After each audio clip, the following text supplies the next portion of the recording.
أعوذ بالله من الشيطان الرجيم بسم الله الرحمن الرحيم يسألونك عن الخمر والميسر قل فيهما إثم كبير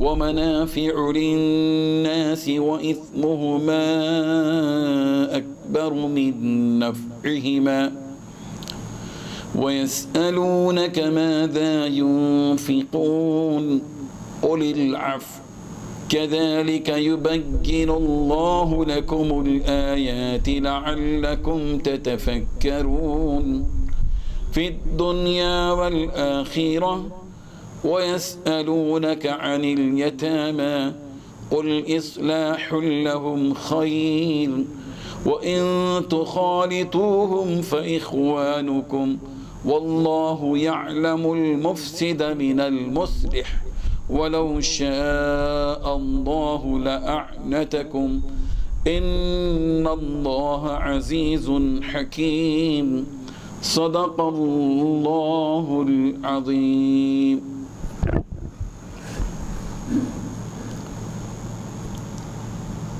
یہ درس نمبر 145 ہے.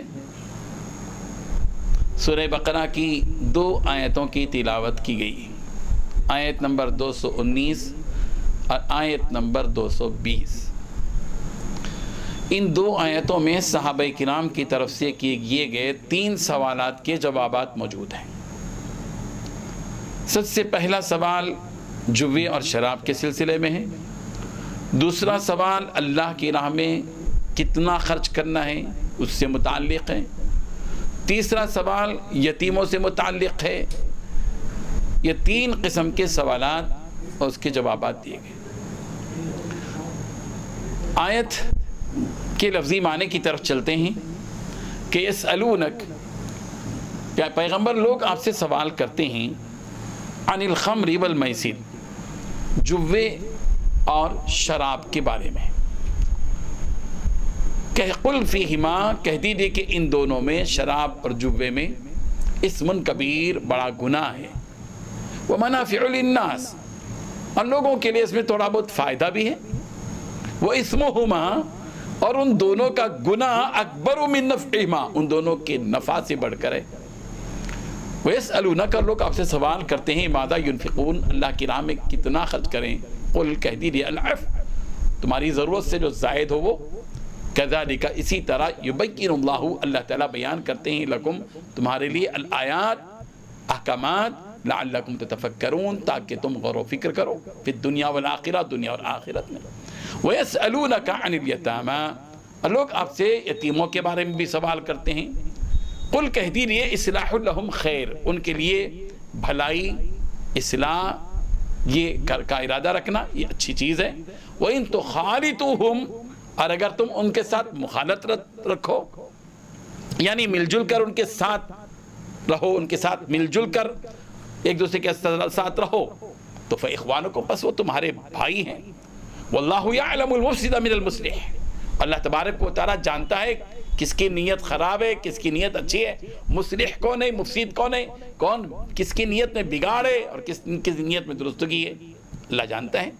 وَلَوْ شَاءَ اللَّهُ لَأَعْنَتَكُمْ، اور اللہ تبارک و تعالیٰ نے یہاں جو بات بتائی ہے اس پر غور کرنا چاہیے کہ یہ جو 3 چیزیں جو بتائی گئی ہیں ان کی تفسیرات کو پہلے ذہن میں رکھیے. ایک تو یہ کہ شراب اور جوا زمانے جاہلیت سے لوگ پیتے آ رہے تھے. اسلام کے ابتدائی دور میں بھی لوگ اسلام قبول کرنے کے بعد بھی شراب پیا کرتے تھے، جوا اور شراب چلتا تھا. دھیرے دھیرے اسلام نے ہر چیز نے رکاوٹ لگائی، حرام نہیں تھا. لیکن حضور اکرم صلی اللہ علیہ وسلم نے کبھی نہ شراب کو ہاتھ لگائی اور نہ ہی کبھی جوے کی طرف آپ کا قدم بڑھا. صحابہ کرام میں بھی بہت سے صحابہ ایسے تھے جنہوں نے اپنے آپ کو اس سے بالکل روکے رکھا تھا. حضرت عمر، حضرت معاذ بن جبل اور دیگر انصاری، بہت سے صحابہ نے آ کر ایک مرتبہ نبی کریم صلی اللہ علیہ وسلم سے شراب اور جوے کے سلسلے میں پوچھا کہ ان کی حقیقت کیا ہے.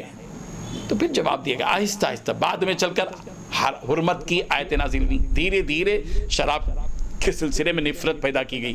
ایسا نہیں ہو کہ اچانک کہہ دیا گیا، اس لیے کہ شراب گھٹی میں پڑی ہوئی تھی، اس کا چھوٹنا بہت مشکل کام بھی تھا، اسی لیے دھیرے دھیرے بتایا گیا.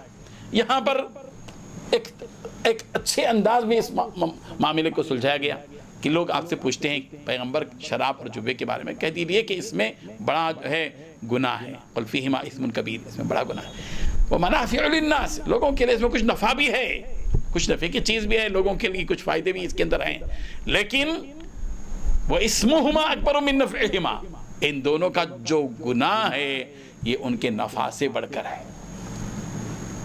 نقصان زیادہ ہے، نفع کم ہے. یہ ایک بات تو یہاں یہ بتا دی گئی. اور دوسری بات یہ کہ صحابہ کرام رضوان اللہ تعالی علیہم اجمعین نے پیارے پیغمبر صلی اللہ علیہ وسلم سے سوال کیا تھا کہ اللہ کی راہ میں کیا خرچ کریں، کتنا خرچ کریں. حضرت ابن عباس رضی اللہ عنہ سے منقول ہے کہ جب اللہ کی راہ میں خرچ کرنے کا جب حکم ہوا تو چند صحابہ حضور صلی اللہ علیہ وسلم کی خدمت میں حاضر ہوئے اور اس کیا کہ ہم نہیں جانتے کہ ہمارے مالوں میں جو مقرر فرمایا گیا ہے وہ کس قدر ہے، اس میں ہم کو کتنا خرچ کرنا چاہیے. اس سوال کا جواب یہاں دیا گیا کہ وَيَسْأَلُونَكَ مَاذَا يُنْفِقُونَ، صحابہ آپ سے پوچھتے ہیں کہ لوگ آ کر پوچھتے ہیں پیغمبر کے کیا کتنا خرچ کریں، کہہ دیجیے کہ قُلِ الْعَفْوَ، تمہاری ضرورتیں جتنی بھی ہیں پوری کر لو، ضرورت کے بعد جو بچ گیا وہ اللہ کی راہ میں خرچ کرو. یہ بات بتا دی گئی. اور اس کے بعد یتیموں سے متعلق بات بتائی گئی.